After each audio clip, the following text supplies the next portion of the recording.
Assalamualaikum warahmatullahi wabarakatuh. Selamat datang ke kelas Kafa untuk pelajar tahun 1. Untuk hari pertama ni kita akan buat sesi sesuai kenal. Okey, baiklah Ustazah perkenalkan diri Ustazah. Nama Ustazah ialah Ustazah Nani Nazira. Boleh panggil Ustazah Nani. Okey. Seperti yang Ustazah tahu, murid Ustazah tahun 1 pada tahun ni hanya 2 orang saja, iaitu Syaimah dan juga Ifa. Jadi, selamat datang ke kelas Ustazah.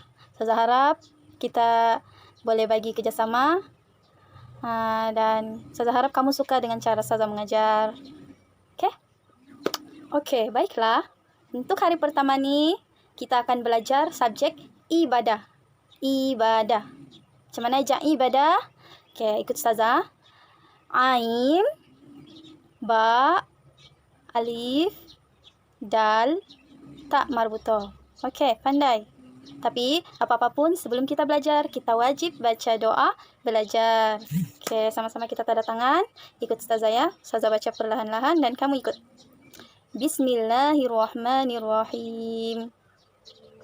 Allahumma ftah alaina hikmataka wanshur alaina min khazahini rahmatika ya arhamar rahimin. Amin. Okey, pandai anak-anak murid Ustazah. Okey, dalam subjek ibadah, perkara asas sekali yang kita perlu tahu adalah maksud ibadah. Maksud ibadah. Apa maksud ibadah?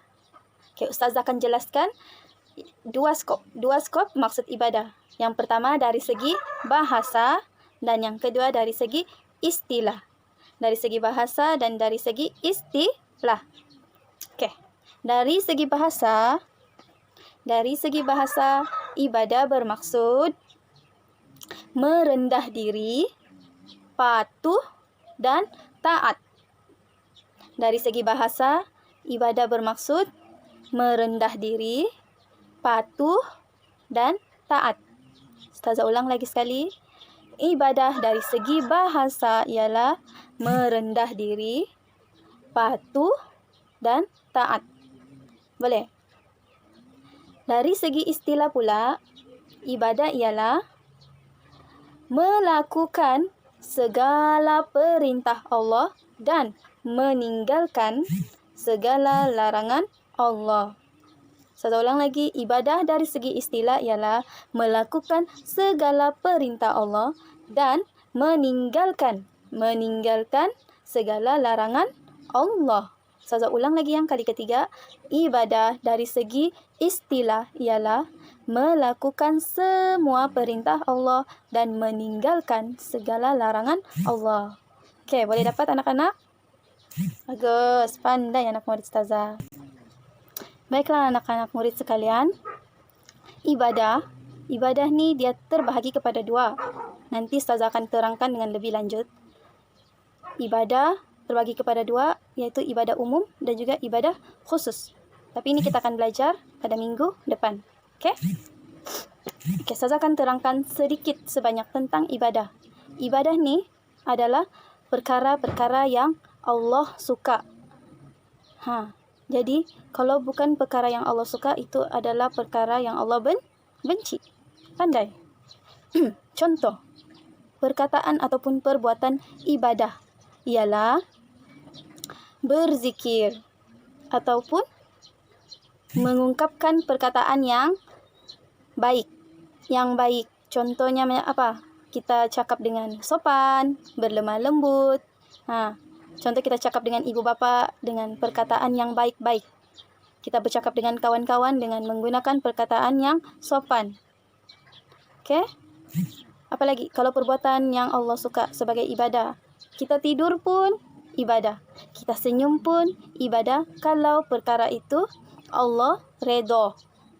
Kalau perkara itu Allah redha. Tapi kalau kita buat sesuatu yang Allah tidak redha, itu bukan ibadah. Boleh faham? Bagus. Seterusnya kita beralih pula kepada perkara-perkara yang Allah benci. yang bukan ibadah. Contohnya apa? Bercakap sesuatu yang tidak baik. Contoh mengumpat, memaki, memfitnah. Apa lagi? Semua yang buruk-buruk itu adalah perkara yang Allah benci dan ia bukanlah ibadah. Baik, boleh faham? Bagus. Okey, seterusnya Ustazah pula mau tanya kamu. Kamu jawab. Okey, kamu jawab melalui voice. Kamu voice nanti ya. Apakah sebutkan satu perkataan atau perbuatan yang Allah sukai dan sebutkan satu perkataan atau perbuatan yang Allah benci. Maksudnya bagi Ustazah contoh satu perkataan atau perbuatan yang Allah suka dan benci. Nanti kamu voice sama Ustazah. Okey, itu saja kelas kita pada hari ini. Kita jumpa lagi pada minggu hadapan untuk subjek ibadah. Okey? Terima kasih kerana menonton.